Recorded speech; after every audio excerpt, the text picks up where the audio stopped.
May mga laban na hindi nagsisimula sa sigawan. Nagsisimula sila sa isang tanong na ayaw mong sagutin. Tahimik ang gusali ng araw na iyon. Hindi dahil walang tao, kundi dahil lahat ay naghihintay. Ang administrative review na nagsimula sa mga nakaraang araw ay umusad na, mas mabagal, mas maingat at mas mabigat sa dibdib ng mga taong may itinatago. Sa loob ng isang maliit na opisina, mag-isa si Claudia. Nakatitig siya sa screen ng computer. Paulit-ulit binabasa ang parehong email. Isang request, isang simpleng hiling ng audit team. Mga dokumentong asya lang ang may access. Hindi niya kailangang itanong kung bakit. Alam niya, kapag ibinigay niya ang hinihingi, babagsak ang lalaking akala niya'y kakampi. Kapag itinago niya, siya ang magiging mukha ng kasinungalingan. Sa unang pagkakataon, wala siyang masisisi. Sa kabilang bahagi ng gusali, tahimik na naglalakad si Elena. Hindi siya lumapit kay Claudia. Hindi siya nagtanong. Hindi siya nagbigay ng babala. Ngunit sa bawat hakbang niya, ramdam ang presensya ng isang taong alam na ang katotohanan. Nagkatinginan sila sa hallway. Walang salita, walang ngiti, walang galit.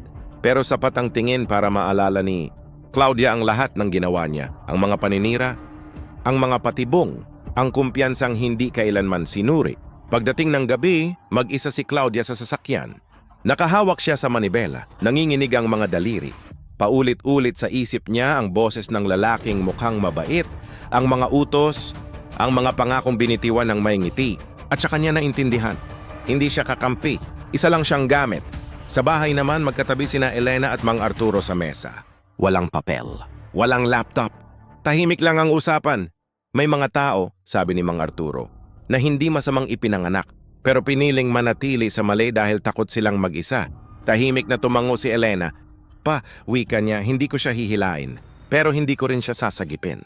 Tumango si Mang Arturo. Tama yan. Ang katotohanan, kusayang lumilitaw kapag may pumili ng tama. Kinabukasan, dumating ang oras. Bumalik ang audit team para kunin ang hinihinging dokumento. Tahimik ang boardroom. Lahat ay nakatingin kay Claudia. Hindi dahil pinaghihinalaan, kundi dahil siya ang huling pinto. Huminga siya ng malalim. Sa loob ng ilang segundo, naglaban ang takot at konsensya. Pagkatapos, iniabot niya ang folder. Hindi nagsalita si Elena. Hindi ngumiti si Claudia. Pero sa sandaling iyon, may isang bagay na tuluyang nagbago. Ang balanse ng kapangyarihan ay gumalaw. Hindi ng malakas, kundi ng tiyak.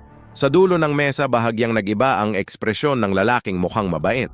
Isang iglap, isang kisap mata. Ngunit sapat para mapansin ng mga taong marunong magmasid. Paglabas ng gusali, huminga ng malalim si Claudia. Hindi pa tapos ang lahat. Hindi pa siya ligtas. Pero sa unang pagkakataon, hindi na siya nakatali sa kasinungalingan ng iba. Sa gilid ng parking area, nakita ni Elena si Mang Arturo. Nagkatinginan sila. Walang palakpakan. Walang tagumpay na ipinagdiwang. Hindi pa ito ang wakas. Pero ito na ang tamang direksyon. Isaya 46:4. Ngunit ang Diyos ay aking kanlungan at lakas, isang matibay na tulong sa oras ng kagipitan. Kaya hindi ako matatakot kahit na bumagyo ang lupa at gumalaw ang mga bundok sa puso ng dagat. May mga sandaling ang pinakamahirap na desisyon ay hindi ang lumaban, kundi ang pumili ng tama kahit mag-isa ka. At kapag pinili mo ang katotohanan, may Diyos na tatayo sa likod mo kahit tahimik. Maraming salamat sa patuloy na pagsubaybay sa likod ng Dura at Dugo. Kung naniniwala kang darating ang hustisya kapag may pumiling tumayo sa tama, isulat sa comments ang salitang Kasmart. I-share mo rin ito sa isang taong nahihirapang pumili sa pagitan ng takot at katotohanan. At abangan ang susunod na episode ng Sa Likod ng Dura at Dugo. Dahil sa susunod, haharap na sa liwanag ang lalaking matagal na nagtatago sa anino. Gusto mo bang makasave sa binibili mo? Bumisita sa Smart Save to Shop. Link nasa comment section. Kung nagustuhan mo ang video, mag-like, comment, at share. Malaking tulong ito sa amin.